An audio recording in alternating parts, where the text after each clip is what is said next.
Mais en définitive, c'est quoi un harcèlement par le biais d'une communication électronique? Et quelles sont les limites de la détresse émotionnelle? Quelles sont aussi les limites de la diffusion de fausses informations? L'interprétation très large qui peut être faite de ces notions fait planer l'ombre de manœuvres qui restreignent inutilement la liberté d'expression et les droits numériques, manœuvres auxquelles s'ajoutent les sections de la loi numéro 2017-20 portant code du numérique qui prévoit des poursuites et des peines d'emprisonnement pour des contenus en ligne qui font l'objet d'un traitement disproportionné au regard du droit international des droits de l'homme. En République du Bénin, le droit d'expression collective des idées et des opinions a une valeur constitutionnelle. La constitution béninoise qui a été modifiée en 2025 suite à une modification précédente en 2019 délimite de fait les contours d'un état de droit et de démocratie pluraliste dans lequel les droits fondamentaux de l'homme, les libertés publiques, la dignité de la personne humaine et la justice sont garanties, protégées et promues comme la condition nécessaire au développement véritable et harmonieux de chaque Béninois, tant dans sa dimension temporelle, culturelle que spirituelle. À titre d'exemple, les articles 23, 24 et 25 de la Constitution béninoise garantissent au profit du citoyen la liberté d'association, de pensée et d'expression au travers desquels celui-ci peut choisir de s'exprimer de la manière qu'il voudra sur la gestion de sa cité. Ces dernières années, on observe cependant un durcissement législatif et réglementaire qui affecte gravement les libertés fondamentales en République du Bénin. Au nombre de ces libertés figure la liberté d'expression en ligne qui est menacée depuis l'adoption de la loi numéro 2017-20 portant code du numérique en République du Bénin. Les menaces qui pèsent sur la liberté de manifester sont aujourd'hui multiples en République du Bénin. Au nombre de ces menaces, on retrouve la banalisation des états d'exception. De plus, on note aussi une instrumentalisation de la norme pénale, un constat fait par de nombreux États durant la 42e session de l'examen périodique universel du Bénin, et aussi une conscience accrue du gouvernement béninois de cette propre instrumentalisation pour limiter l'expression collective dans une société dont le caractère démocratique est remis en cause à travers l'adoption de plusieurs dispositions du Code du numérique qui ont fait l'objet d'intenses débats durant le 4e cycle de l'examen périodique universel.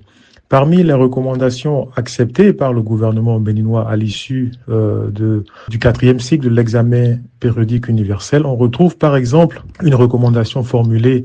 par l'État australien qui demandait au Bénin d'examiner l'impact du Code du numérique afin de garantir la protection de la participation politique. Pour sa part, le Costa Rica a recommandé au Bénin de garantir la liberté d'expression et d'opinion tout en révisant le code du numérique afin de le rendre compatible à l'exercice de ce droit. À l'approche des élections communales et législatives du 11 janvier 2026, et à un moment où nous sommes à mi-chemin de la mise en œuvre des recommandations acceptées par le Bénin de son plein gré dans le cadre de l'examen périodique universel, le pays n'a toujours mis en œuvre aucune des recommandations qui se rapportent à la révision du Code du numérique et qu'il a accepté suite aux observations formulées par les pays que sont le Royaume-Uni, l'Australie, la Belgique, l'Italie et le Costa Rica.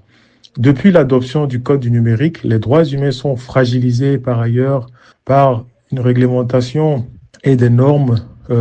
contenues dans la loi numéro 2017-20 portant code du numérique, un constat partagé amplement par de nombreux États lors de la session durant laquelle le Bénin a planché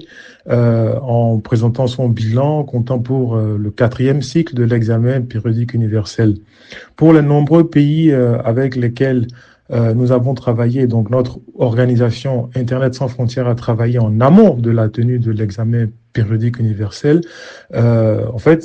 tous ces pays, en fait, estiment qu'on assiste à un élargissement du champ des comportements qui peuvent faire l'objet de poursuites pénales dans le cadre de la liberté d'expression en ligne. Alors, ces poursuites se manifestent notamment au travers de l'article 527 du Code du numérique qui stipule que le fait d'enregistrer sciemment par quelque moyen que ce soit, sur tout support que ce soit, des images relatives à la commission d'infraction, le fait de diffuser l'enregistrement de telles images est puni de 5 ans d'emprisonnement et de 25 millions de francs CFA d'amende.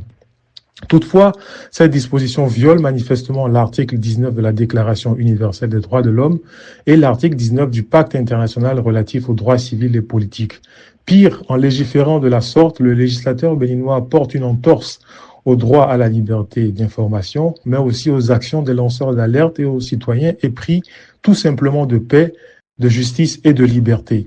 Ce durcissement législatif et réglementaire qui affecte gravement les libertés se manifeste également au travers de l'article 550 du Code du numérique. Formulé en des termes généraux, l'article 550 prévoit jusqu'à 2 ans d'emprisonnement et ou des amendes pouvant atteindre 10 millions de francs CFA